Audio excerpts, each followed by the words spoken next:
Hoje eu pentei a sobrancelha, seja bonita ou seja feia, não importa, vou dançar. Não quero saber de nada, vou virar a madrugada, coxa com coxa, vamos roçar!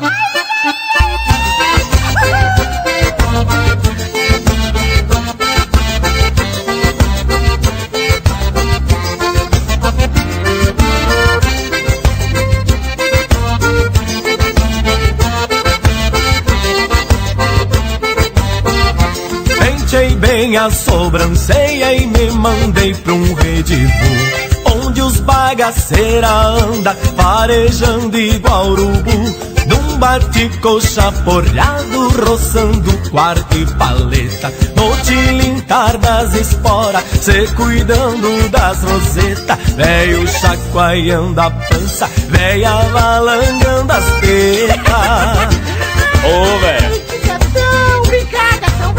Vem, velho, aperta mais, aperta.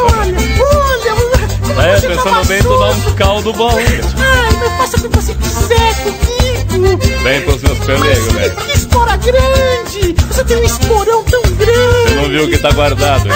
Não sinto medo do estouro, nem do cheiro da fumaça. Tatu cavoca quietinho, lá na roça quando eu passo. Cavalo monto no pelo e desço reio pra pular.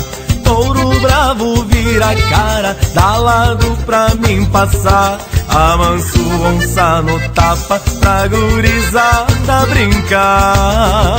Mas E a onça, companheiro? a onça, rapaz, fica mansinho igual um gatinho de bolicho. Chega até a dormir debaixo do fogão pra moda se esquentar. Mas vá, e por falar em onça pintada, como que vai a jaguatirica da sua irmã? Cabeça de oveia assada com até milambuza, feijão preto temperado com graxa de tamanduá, quebrado a coice de égua, surrado a ponta de cola. Homem que usa brinquinho, esconde a cobra e é boiola. E hobby pra mim é coice, moda só se for de viola. Não, mas olha, eu realmente estou barbaridade desalinhado.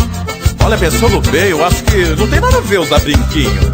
Brinquinho é coisa de homem, macho também. Aí por falar em macho, ai, olha aquele gaiteiro, que mãozão. Ai, vem tocar no meu fole. O fungado do gaiteiro, uma vaneira socada, no clarão da lua cheia, na alta da madrugada. Erva do mato e cachaça mexida, ponta de dedo, servida pra rapaziada que na noite é igual morcego. Nesses bailes pega a cria, onde andam jaguaredo.